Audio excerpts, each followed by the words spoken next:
Reach into that bag of potatoes sitting on your kitchen counter right now. Find the ones gone a little soft, with pale white sprouts pushing out of the eyes. You are about to throw those away. Don't you dare. Those are the start of the biggest potatoes you will ever pull out of the ground. I mean a spud the size of your fist, bigger, and it costs you next to nothing. We have grown our potatoes this same way for 4 generations. Back home in Lancaster County, long before anybody ever sold a grow bag or a bottle of blue powder. The garden center will never tell you this. They have no reason to. They make their money selling you certified seed, special potato food, fancy towers, and a dozen little jugs you carry to the register. My grandfather filled a root cellar to the ceiling with none of it, so stay with me. About halfway through, I am going to show you the one thing that decides whether you grow a pile of little marbles or a handful of giants, and it costs you less than a cup of coffee. Before we go any further, do me a small favor. Drop your growing zone or your state down in the comments. Potatoes behave different down in Georgia than they do up in Maine, and I would like to know who I am talking to tonight. I still remember being maybe 8 years old, kneeling in cold April dirt beside my father, him passing me cut potato pieces out of a burlap sack, showing me which way was up and which way was down. Everything I am about to tell you grew out of that morning. Now, let me tell you the very first mistake, because almost everybody makes it. Most folks take a potato straight from the store, drop it whole into the ground, cover it up, and hope, and that potato will grow. But it will grow slow, and it will grow scared, and it will hand you a small harvest. Because you skipped the step my people never skipped. We wake the potato up before it ever touches soil. The English have a fancy new word for it now. They call it chitting, or green sprouting. We just called it setting them to sprout, and we did it every single year on the windowsill and the back porch. Here is how it works, and it is simpler than boiling an egg. You take your seed potatoes, and you set them in an old egg carton or a shallow box with the end that has the most eyes pointed up toward the light.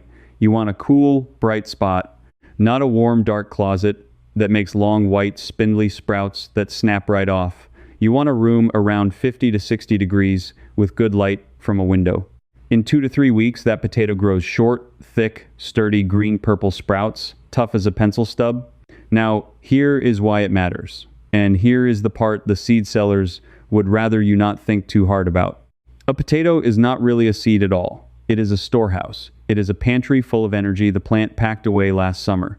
When you wake it up in the light before planting, the plant reads the world and says, "Spring is here, the sun is out, time to go." So when you finally set it in the ground, it does not sit there sulking in the cold for 3 weeks, deciding whether it is safe. It launches.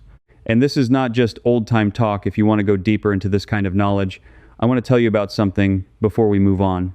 Everything I have been sharing with you tonight, the waking, the armoring, the sour soil, the spacing, it is all drawn from the same plain living tradition I grew up in, and I have put the fullest version of it into a book called The Garden Blueprint. It covers old-fashioned pest cures that cost pennies, and there is a companion volume called The Harvest Blueprint that goes into Amish soil and storage secrets for bigger yields, the kind of root cellar wisdom most families let go of a generation ago. Both are available together as the Complete Garden Field Edition, and you can find the link right there in the description. If this evening has been worth your time, that book will be worth every cent of the $97 because it hands you the whole system in one place. But waking the potato up is only half the head start. Let us get back to what happens next. Because the next thing you do with that potato decides whether it rots in the ground or roars out of it. Here is the trouble. Cold spring soil is damp, and damp is where rot lives. When you cut a seed potato open to make more plants, you have just cut open that pantry full of moisture and sugar and set it down in the dirt like a sliced apple on a wet counter. The garden industry has a solution for that, of course. They will happily sell you a little tub of fungicide dust to roll your cut pieces in. My father never bought a speck of it. He used time and air, and both were free. When you cut your seed potato, you cut it into chunks about the size of a golf ball, 1.5 ounces to 2 ounces, and you make sure each chunk has at least one good eye. 2 is better. Then, and this is the step everybody rushes, you lay those cut pieces out on a sheet of newspaper in a dry, airy spot for 2 or 3 days before planting. Not in the sun, just somewhere with moving air. Something quiet and clever happens in those days. The cut face dries and pulls itself shut, forming a tough, corky skin right over the wound. The old-timers called it healing over. The scientists call it suberization, which is just a big word for the potato scabbing over its own cut, the same way your knee does. That corky layer is a shield. It keeps the rot out and it keeps the moisture in. So when that piece hits the cold, wet ground, it is armored and it waits for warmth instead of melting into mush. I have watched neighbors lose half a row because they cut and planted the same afternoon in a cold week. 2 days on the newspaper would have saved every one of those plants. That is money and food, gone. For the want of a little patience, the good Lord gives away for free. So now you have woken your potato up and you have armored the cut pieces, which brings us to the ground itself and to the single worst piece of advice being handed to gardeners in this country. Because what most folks add to their soil to help their potatoes is the exact thing that scars them. Let me ask you something. Have you ever pulled up a potato that looked healthy on the vine, but the skin was covered in rough, brown, corky patches, like a scab or a wart? That is called common scab, and it will not hurt you to eat it, but it is ugly, and it means something in your soil went wrong. And 9 times out of 10, the gardener caused it by following advice meant for every other vegetable in the garden. Here is the thing nobody explains. A potato is not like your tomatoes or your beans. Most garden plants want soil that is close to neutral, so folks are told to sweeten their soil with lime and to dump wood ash from the stove on everything, because ash is full of good potassium. And for most of the garden, that is fine advice. But potatoes are different. Potatoes come from the high, cool mountains of South America, and they evolved in sour, acidic ground. They want a soil that runs acid somewhere between 5.0 and 6.0 on the scale. When you lime that bed, or when you shovel wood ash all over it, you push that soil the wrong direction. You make it sweet. And sweet soil is exactly where the scab organism wakes up and goes to work on your potato skins. So the well-meaning gardener, following the very advice printed on the bag, spends money to make his potatoes uglier. That is the outside world for you. Sold a product, then sold the problem it caused. My people never limed the potato patch. Never. We kept a corner of the garden a little wild and sour on purpose.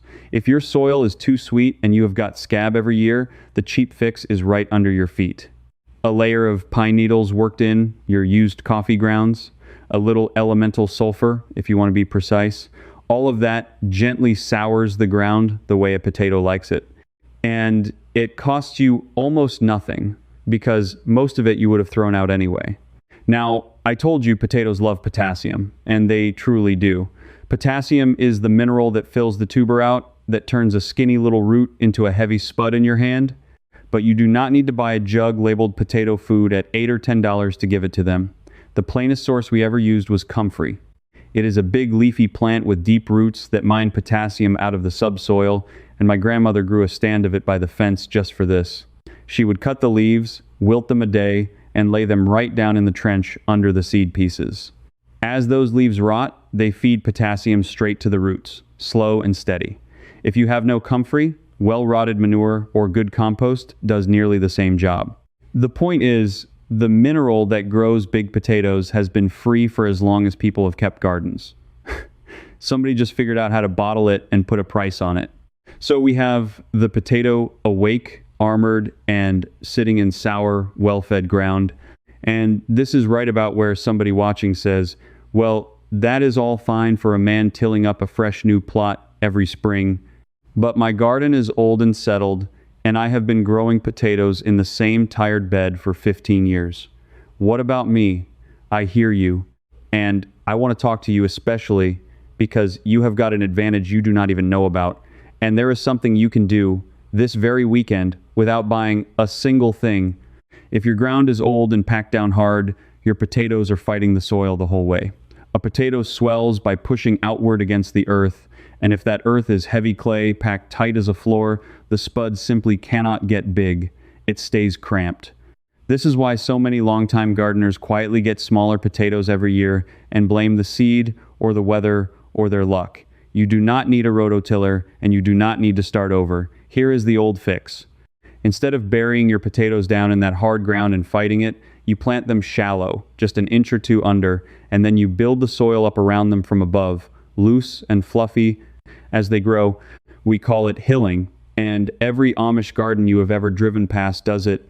As the green plant comes up, you pull loose soil, or better yet, straw and grass clippings and old leaves up around the stem, burying the lower part again and again through the season until you have a long, soft mound a foot high. And here is the secret inside the secret. A potato plant grows its tubers along the buried part of the stem. The more good, loose stem you bury, the more potatoes it sets. And the softer that hill is, the bigger each one swells because nothing is pressing back against it. You are not asking your tired old ground to do the work anymore. You are building a brand new bed of loose material right on top of it, one shovel at a time. For the folks with truly bad backs or truly bad soil, there is an even easier version we have used for ages, and the English rediscovered it a few years back and acted like they invented it. You lay your seed pieces right on top of the ground, on top of a little loosened dirt, and then you cover them with a foot of loose straw or spoiled hay. That is it. The potatoes grow up through the straw. They set their tubers in that cool, damp, loose bedding, and at harvest you do not even dig. You just pull the straw back with your hands and pick up clean potatoes off the surface like eggs from a nest. No fork, no bending, no cut spuds. My uncle grew this way after his hip went bad, and he ate potatoes till March every year. Now, whether you hill with soil or you tuck them under straw, everything from here depends on one thing that costs nothing and that most folks get wrong at the worst possible moment: water. And the timing of it is everything. There is a window, and if you understand this window, you will grow more potato than your neighbor with the same seed and the same dirt. When the potato plant flowers, those little white or purple blossoms up top, that is the plant telling you it has started setting tubers down below. From that flowering moment, for the next 4 to 6 weeks, the potato is bulking. It is packing everything it can into those growing spuds. That is the exact stretch where the plant is thirstiest, and it is the stretch where steady, even water turns little potatoes into big ones. But here is the part the studies nailed down that the old-timers only knew by feel. It is not just how much water, it is how even. Research from the extension folks showed that potatoes given steady, consistent moisture through that bulking window produced far more marketable, full-size tubers than potatoes that went dry, then flooded, then dry again. When the water swings wild like that, the potato stops and starts, and you get knobs, cracks, and hollow centers instead of one smooth, heavy spud.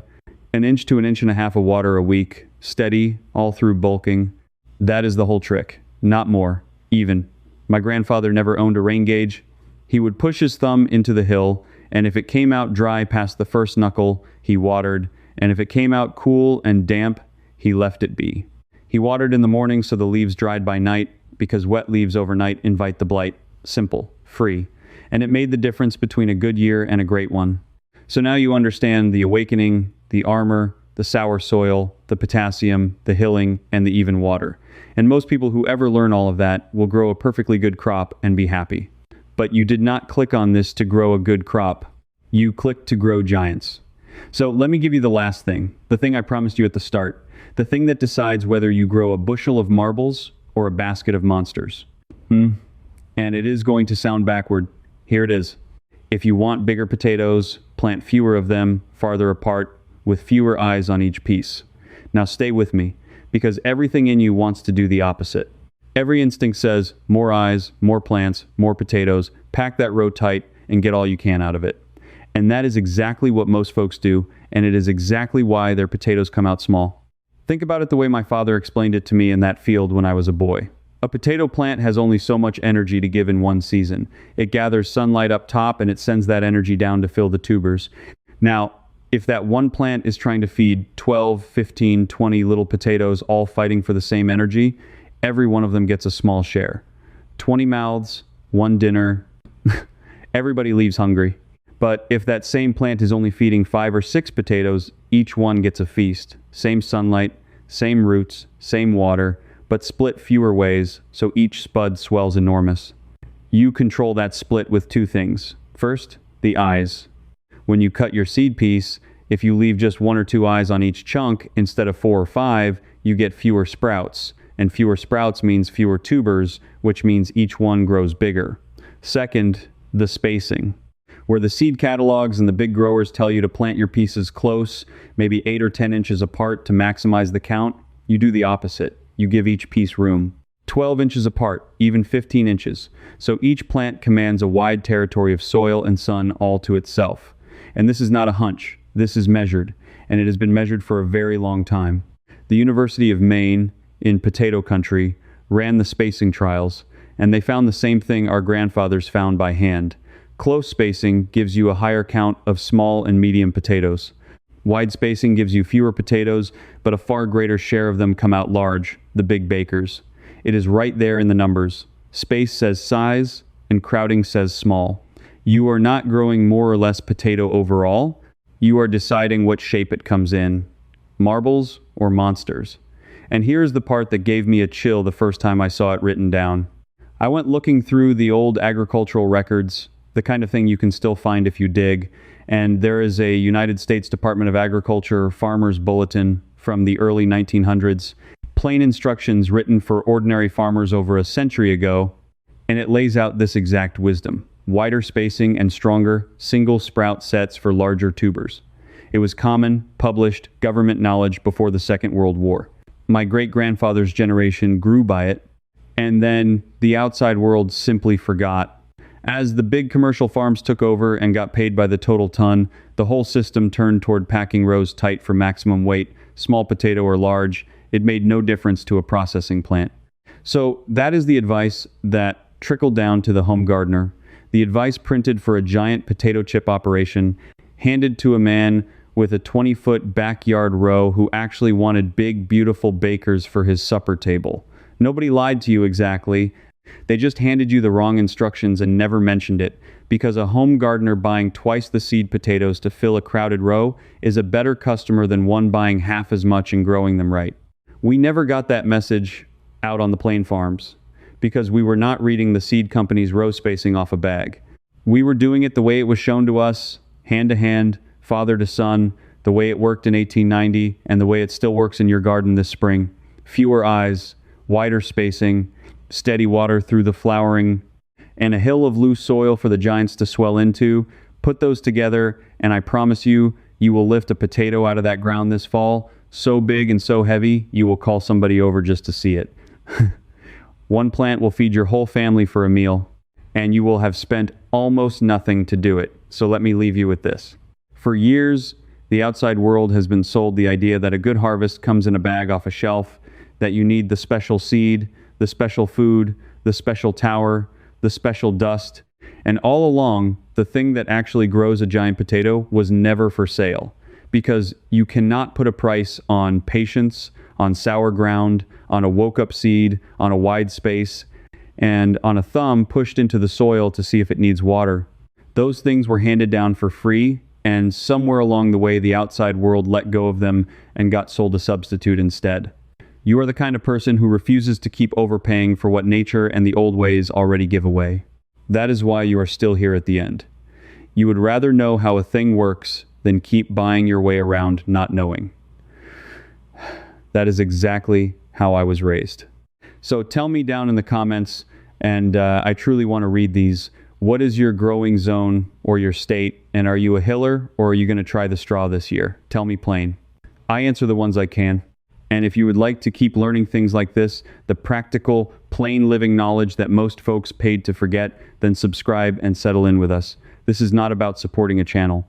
It is about a group of us putting the old know-how back into ordinary hands, one garden at a time.